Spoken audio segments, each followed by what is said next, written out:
Ini dalilnya semua kita sudah tahu tentunya, surah Al-Asr. Nah, ini semua insya Allah umat Islam hafal karena pendeknya surah ini ya.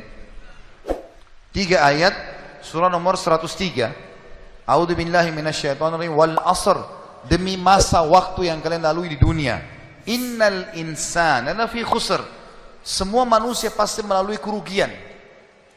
Illa alladzina amanu wa amilus shalihat. Kecuali orang yang beriman dan beramal saleh. Itu tidak akan melalui kerugian. Allah akan berikan dia jalan keluar dari masalahnya. Dan kalaupun sampai ada sesuatu masalah atau program atau proyek dia tidak dapat, berarti baik buat dia. Pasti itu, tidak mungkin tidak. Allah selamatkan dia. Wa tawasaw bil haqqi wa tawasaw bis sabr. Maka saling mewasiatkanlah kebaikan ini dan kebenaran ini, dan saling mewasiatkanlah agar sabar selama hidup di dunia, karena kalian akan menuju ke akhirat. Saya kasih contoh teman-teman, ada satu doktor ngajar di Ummul Qura, Dr. Muhammad, semoga Allah jaga beliau. Saya pernah mendengarkan salah satu kaset ceramahnya luar biasa gitu. Dia kasih contoh, dia bilang ada seseorang, jazakallah khair, ada seseorang di Saudi, teman dia, salehnya luar biasa ibadahnya. Dia bilang, sholat malamnya gak kehilangan, sholat 5 waktu selalu on time, selalu menjaga istiqomah di jalan Allah, halal-halal, haram-haram. Satu waktu dia lamar seorang wanita dan diterima lamarannya. Pada saat sudah mau menikah, gitu kan, kurang lebih ditentukan jadwal, kalau saya tidak salah itu 3 bulan dari waktu itu akan menikah. 2 bulan atau 1 bulan sebelum pernikahan, tiba-tiba perempuan ini batalin pernikahan. Tiba-tiba batal pernikahan, nggak jadi nikah. Laki-laki ini bertanya kepada calon mertuanya, ada apa? Saya juga nggak tahu. Ditanya perempuan ini oleh orang tuanya, kenapa nak? Malu keluarga? Enggak, pokoknya saya nggak mau nikah sama laki-laki ini. Bersikeras si perempuan tidak mau nikah. Kata Dr. Muhammad, dia bilang, saya setiap kali ketemu sama teman saya ini, teman saya selalu berdoa. Saya dengar doanya, ya Allah kembalikan wanita ini pada saya suka sama dia. Luar biasa merengeknya sama Allah, gitu kan. Dan saya saking kesian sama dia, sampai saya mengatakan, ya Allah kabulkan buat dia. Luar biasa dia mohonnya sama Allah. Tapi uniknya kata Dr. Muhammad, enggak dikabulkan, enggak dikasih sama Allah. Sampai tiba hari H pernikahan yang ditentukan tanggalnya, perempuan ini akhirnya memang dia tunggu waktu itu. Ada laki-laki lain lamar, diterima sama dia. Diterima pada saat itu. Diterima lamaran laki-laki baru. Waktu sudah menikah sama laki-laki itu, si orang soleh ini, temannya Dr. Muhammad, berhenti berdoa. Ya selesai, jadi istrinya orang, nggak boleh kita doa lagi kan. Maka Dr. Muhammad mengatakan, saya justru bertanya-tanya pada saat itu, di mana bentuk kasih sayangnya Allah kepada teman saya? Dia sudah soleh, janji Allah baik, mestinya dia dapat yang dia mau. Kenapa di sini luput? Nah ini yang saya bilang di poin ke-11, Allah selamatkan dari kerugian dan bahaya. Ternyata dia bilang, justru setelah perempuan itu nikah sama laki-laki yang jadi suaminya sekarang, saya baru tahu bentuk kasih sayangnya Allah pada teman saya. Karena ternyata baru sebulan menikah, perempuan ini periksa ke dokter, dia punya sakit di dada sebelah kanannya, maaf di payudara sebelah kanan. Dokter memvonis kena kanker payudara yang kronis, harus dipotong. Sebulan menikah, payudara kanannya dipotong. Bulan kedua, kanker itu sudah menyebar ke payudara kiri dan dipotong dua-duanya dalam 2 bulan pernikahan. Bulan ketiga, ini kejadian nyata. Bulan ketiga, ternyata perempuan ini punya masalah di urat saraf di bagian otak belakangnya, sehingga membuat kedua matanya buta. Dan bulan keempat, wanita ini meninggal dunia. Kata dia, Dr. Muhammad bilang, subhanallah, kalau teman saya yang jadi suami dia, maka dia tidak akan menikmati pernikahan. Tapi Allah selamatkan dia dengan caranya. Jadi kadang-kadang ada yang luput dari kita. Kita sudah mohon sama Allah, Allah belum kasih. Kalau Allah tidak kasih, teman-teman, yakin itu baik buat kita. Jangan sangka buruk sama Allah. Sebaliknya, kalau kita minta sesuatu yang besar kepada Allah, tidak ada yang mustahil. Yang penting kita merengek dan manja kepada Allah. Dalam kisah yang lain di Yaman, dan ini sempat kisahnya menghebohkan Timur Tengah, anak muda hafal Quran, matanya buta. Anak ini dari kecil tidak pernah sekolah, dia ditinggal di rumah, tapi orang tuanya panggilkan guru ngaji, dia hafal Quran.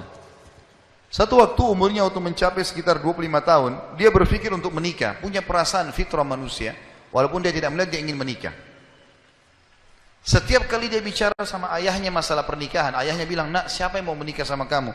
Nggak ada kerjaan, matamu buta, gitu kan? Kalau misalnya ada orang yang simpatik, baru kita bukain pintu itu. Anaknya selalu merasa terpukul. Apa yang terjadi? Dia berdoa sama Allah. Dalam kisah ini dikatakan, dia cerita tentang dirinya, dia bilang, saya berdoa selama sebulan. Sebulan penuh berdoa. Mohon-mohon sama Allah. Kasih, ya Allah, nikahkan saya. Dan doanya begini, ya Allah, karuniakan saya wanita yang paling cantik di Yaman, yang paling pintar, yang paling kaya. Begitu doanya. Saya sengaja datangkan contoh pernikahan supaya tidak ngantuk ini. Langsung melotot matanya laki-laki di sini. Tapi memang kisah nyata terjadi seperti itu. Maka teman-teman sekalian, di hari ke-30 dari doanya, sebulan dia berdoa, dia mimpi, ada orang datang dalam mimpinya mengatakan begini, hai anak muda, jodohmu namanya Fulana binti Fulana. Disebut nama perempuan itu. Ayahnya bernama Fulan bin Fulan. Itu tokoh masyarakat di kampung sebelah, di kota sebelah. Besok datanglah lamar. Begitu mimpinya dia. Dia bangun, kaget, dia sholat tahajud, kemudian dia sholat subuh. Habis sholat subuh dia ikut ke masjid. Buta matanya pergi sama ayahnya ke masjid. Pulang dari sholat subuh dia bilang sama ayahnya, ayah, ada enggak kota di sebelah kita ini namanya kota ini? Kata ayahnya, ada. Ada enggak orang namanya Fulan bin Fulan, toko di situ? Kata ayahnya, ada. Ini dalam mimpi disebut ini. Dia enggak tahu kota itu, dia enggak tahu orang itu. Kata ayahnya, ada. Itu toko masyarakat terkenal di sana, orang kaya raya. Ada enggak anaknya namanya Fulana binti Fulana? Kata ayahnya, ada. Kata dia, lamarin buat saya, ayah. Kata ayahnya, apa kau sadar yang kau ucapin? Perempuan ini terkenal karena cantiknya, kayahnya, pintarnya. Laki-laki kalau datang ditolak-tolakin sama dia. Kamu gak ada sekolah, buta mata, kita juga orang pas-pasan. Dia bilang, ayah, saya mimpi begini. Dari mana saya tahu nama kota itu? Saya gak pernah tahu. Dari mana saya tahu namanya, nama anaknya? Ini mimpi, suruh saya lamar hari ini. Ayah bilang, baiklah kalau gitu, kita coba. Tapi pertaruhkan nama keluarga ini. Bisa diterima, bisa ditolak. Dia bilang, pergilah ke sana. Disambut, diterima oleh orang itu. Subhanallah, ini kisah nyata ya, menghebohkan Timur Tengah kisah ini. Luar biasa. Maka pada saat itu masuk ke dalam rumah, disambut dan segala macam. Tuan rumahnya tanya, iya ada keperluan apa? Dia bilang, ini anak saya buta matanya tapi hafal Quran. Disebutkanlah kebaikan-kebaikannya. Entah kenapa dia minta melamar anak anda karena dia mimpi semalam. Anehnya si calon ayahnya si perempuan ini langsung bilang, saya terima lamarannya. Tiba-tiba kisah nyata begitu. Yang ayahnya si laki-laki bilang, kenapa anda spontan terima? Dia bilang, karena saya juga mimpi tadi malam. Loh, kisah nyata. Dia bilang, saya juga mimpi tadi malam, kalau hari ini akan datang anak mantu saya, namanya nama anakmu ini. Cirinya dia. Matanya buta, hafal Quran, dari kampung sebelah kota kamu. Begitu mimpinya, luar biasa nih. Maka dia bilang, ayahnya bilang, tapi saya tidak tahu. Ini kan pagi-pagi tadi habis sholat subuh, siap-siap datang. Dia bilang, saya belum, kata ayahnya perempuan ini, saya belum tanya anak saya. Tergantung, anak saya terima ya sudah, kalau enggak ya enggak. Kata mereka, baiklah. Masuklah si ayah ke kamar anak perempuannya. Ini ayahnya ini sudah biasa, begitu ditanya, nak ada yang minta, saya enggak mau. Sudah biasa, nolak. Kata dia, nak, dari kampung sebelah, kota ini, kampung ini ada si fulan, matanya buta, mau melamar kamu. Anak perempuan itu bilang apa? Ayah nikahkan saya. Terima lamarannya. Kata ayahnya, bagaimana? Kau belum lihat orangnya? Dia bilang, tadi malam saya mimpi. Kisah nyata loh. Si perempuan itu mimpi. Mengatakan akan datang jodohmu besok, namanya Fulana bin Fulan, dari negeri kota sebelah, buta matanya, hafal Quran, terima lamarannya. Karena itu suami terbaik. Menikah gara-gara itu. Makanya sahabat dalam berdoa. Kita ini kadang-kadang atau antum ini sering berdoa, baru 2 kali sudah ngomel sama Allah. Sebulan orang berdoa. Beberapa hari, sabar. Jadi minta sama Allah tidak ada yang mustahil. Gitu kan? Satu sisi yang lain, kalau kita sudah minta Allah belum kasih, berarti bukan Allah benci sama kita. Justru Allah mau selamatkan kita sebagaimana kisah tadi. Wanita yang buta itu. Ini namanya contoh orang selamat dari kerugian. Allah selamatkan dengan caranya.